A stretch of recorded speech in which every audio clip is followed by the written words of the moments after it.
रायगडची झुंज, अन्यायावर लेखणीचा वार.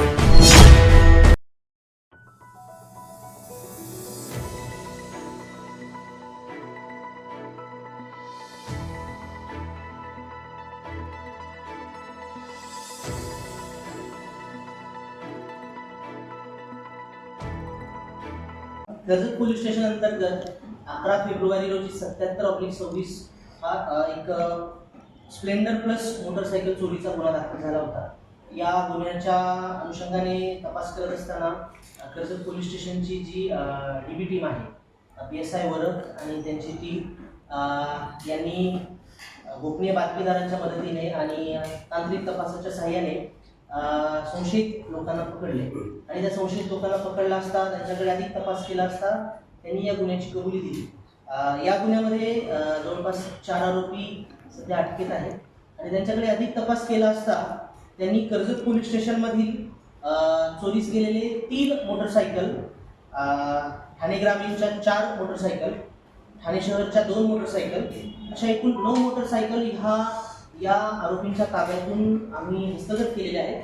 आणि ही जी कामगिरी आहे ही रायगड पोलीस दलाची कामगिरी आमच्या जिल्ह्याच्या पोलीस अधीक्षक माननीय आमच्या दलाल मॅडम आणि अप्पर पोलीस अधीक्षक श्री शिवधरे सर यांच्या मार्गदर्शनाखाली याची वाखाणण्याजोगी कामगिरी कर्जत पोलीस स्टेशनच्या DB टीमने या ठिकाणी केली आहे. आरोपी 4 पैकी 1 आरोपी विरुद्ध पूर्वीचे गुन्हे आहेत, बाकी 3 आरोपी विरुद्ध गुन्हे नाही. आणि त्या 4 आरोपीपैकी 1 आरोपी विरुद्ध हा खुनाचाही गुन्हा दाखल आहे. तो एका खुनाच्या गुन्ह्यामध्ये पाहिजे आरोपी आहे. कल्याण पोलीस स्टेशन अंतर्गत गुन्हा नंबर 689/25 हा BNS 103 प्रमाणे जो गुन्हा दाखल आहे त्यामध्ये हा पाहिजे आरोपी आहे. त्याचं नाव आहे नरेश नारायण कराड. तर आरोपीची ही हिस्ट्री आहे. आरोपींची नावे आहेत प्रदीप चंद्रकांत कडू, साळोखचे आहेत, अरविंद स्वामी जांभिवली कर्जत, सचिन भगत कुंडच कर्जत. आणि चौथा आरोपी जो आहे तो बाहेरचा आहे, कर्जत परिक्षेत्रातला नाही आहे, नरेश नारायण कराडे, हे मुरबाडचा नाही. असं तर काही तपासामध्ये अद्याप आढळलेलं नाही. अजून तपास चालू आहे याच्यामध्ये. असं काही आढळल्यानंतर त्याही दृष्टीने तपास करण्यात येईल. आता त्यांना बोलवण्यात येईल आणि ज्या फिर्यादीच्या त्या मोटरसायकल आहेत ते प्रॉपर्टी रिटर्नचा एक कार्यक्रम घेऊन आम्ही त्याच्याकडे सर्व गुन्हे दाखल आहे. आपल्या कर्जत पोलीस स्टेशनचे 3 आहेत, म्हणजे आपल्या रायगड जिल्ह्याचे. बाकी ठाणे ग्रामीणचे 4 आणि ठाणे शहरचे 2 असे आहेत. सर्व गुन्हे दाखल आहेत.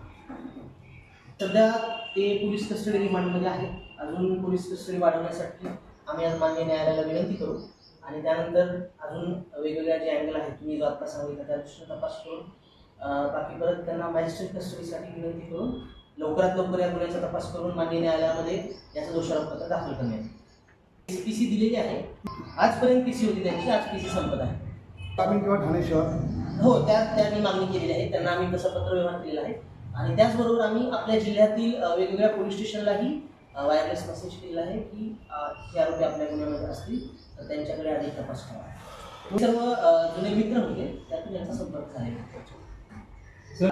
सध्या तर मी या प्रश्नाचं उत्तर एवढंच देऊ शकतो की गोपनीय बातमीदार आणि तांत्रिक तपास, कारण जास्त त्यामध्ये डिटेल्स सांगणं योग्य राहणार नाही. या सर्व गाड्या ज्या आहेत त्या मुरबाड क्षेत्रातून आम्ही हस्तगत केल्या. तर भविष्यामध्ये याच्यामध्ये साथीदार मिळण्याची शक्यता कमी वाटते, कारण हे 4च लोक होते. अजून असतील तर आम्ही त्याचा शोध घेऊ, परंतु त्याची शक्यता खूप कमी आहे, कारण आमचा इंटरोगेशनचा जो भाग आहे तो ऑलमोस्ट कम्प्लीट होत आलेला आहे. हे 4च व्यक्ती या चोरी करतात नाही. त्याचं इंटेन्शन नक्कीच ते विकण्याचंच असणार आहे. कदाचित तो थांबला असेल, स्वतःच्या फायद्यासाठीच त्या चोरलेल्या असतात. आता आपण बघू शकता मोटरसायकल चोरीच्या ज्या घटना आहेत या मोस्टली ज्या ठिकाणी CCTV नाही किंवा निर्जन स्थळी आपल्या ठिकाणी जे आपल्या कर्जत परिक्षेत्रातील जे नागरिक आहेत ते गाडी लावून गेल्यानंतर काही नागरिक 2-3 दिवस ते गाडी घेण्यासाठी येत नाही आणि ती गाडी घेऊन न आल्यानंतर हे जे चोर आहेत या अशा गोष्टी ऑब्झर्व करतात आणि त्या ठिकाणाहून ती चोरी होते. यासाठी एकच महत्त्वाचा उपाय आहे जो की आम्ही त्याच्यावर काम करतोय, ते म्हणजे कर्जत शहरामध्ये, कर्जत तालुक्यामध्ये जास्तीत जास्त संख्येने CCTV बसवणे. कारण CCTV हा अतिशय महत्त्वाचा आणि उपयुक्त असा सोर्स आहे पोलिसांसाठी किंवा कोणत्याही एजन्सीसाठी. त्याच्या पद्धतीनं आम्ही सर्व गोष्टींना छडा लावू शकतो. आता सध्या कर्जत शहरामध्ये आपण ANPR कॅमेरे बसवण्यासाठी प्रयत्न करतो. लोकवर्गणीतून आम्ही सर्व व्यक्तींना आवाहन केलेलं आहे. आपण इथं इतक्या मोठ्या संख्येने पत्रकार उपस्थित आहात, तर आपल्या साक्षीने मी सर्व नागरिकांना पण आवाहन करतो की आपण कर्जत तालुक्यामध्ये जास्तीत जास्त ANPR कॅमेरे बसवून घ्यावेत. त्याचबरोबर जे दुकानदार आहेत, आपण बघू शकता आपल्या शहरामध्ये पण भरपूर दुकानदार आहेत, तर त्यांनी सुद्धा त्यांचा एखादा कॅमेरा स्वखर्चातून जर दुकानाच्या बाहेरच्या दिशेने बसवला तर तो त्यांनाच उपयोगी ठरणार आहे. तर याच्यावरती CCTV हा एक रामबाण उपाय आहे.